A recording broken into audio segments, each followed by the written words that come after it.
Sailors on Columbus's ships had no room to sleep, and their food was wormy.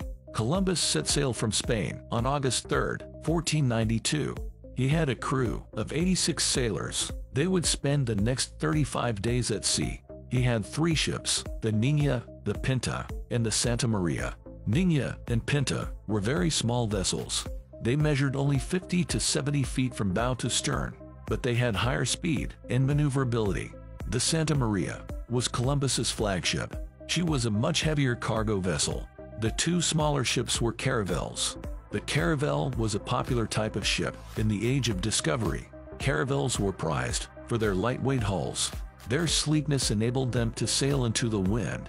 They were rigged with triangular lateen sails. These sails hung at a 45-degree angle to the deck. Columbus's ships were further modified.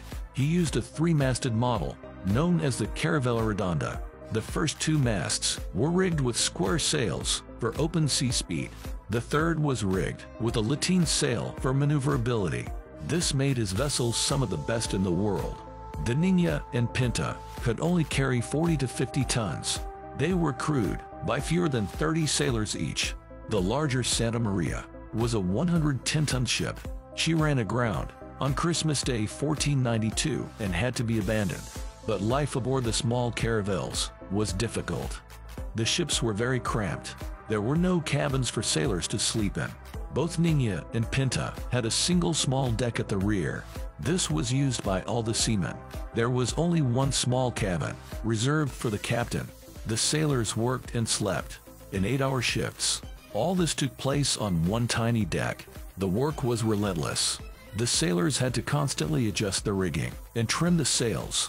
They would also look for leaks and plug them up. There was always something to do. So sleep was very hard to come by. Hammocks weren't yet in use on ships. In the 15th century, food was another problem. Columbus stocked a year's worth of food for the journey. He had no idea how long the voyage would take, but it was all dry food. The sailors had salted anchovies and cod. They carried a supply of pickled beef and pork. They had some dried grains. Hardtack biscuits were also an important part of their diet. The sea biscuits were so solid, they had to be softened with water. A lot of the food was spoiled by heat and humidity. There were maggots in the biscuits. Not wanting to see them, the sailors preferred to eat in the dark. The biscuits were made into a slurry porridge. It was served in a large wooden trough. Ultimately, the sailors almost mutinied against their captain. The ships had been sailing for 3 weeks since the last port. It was the longest time a ship had sailed without seeing land. The crews were concerned that they wouldn't be able to return. No one was certain there would be land ahead. On October 10th, the crews rebelled. They threatened to take control of the ships. They demanded Columbus abandon his quest and turn back.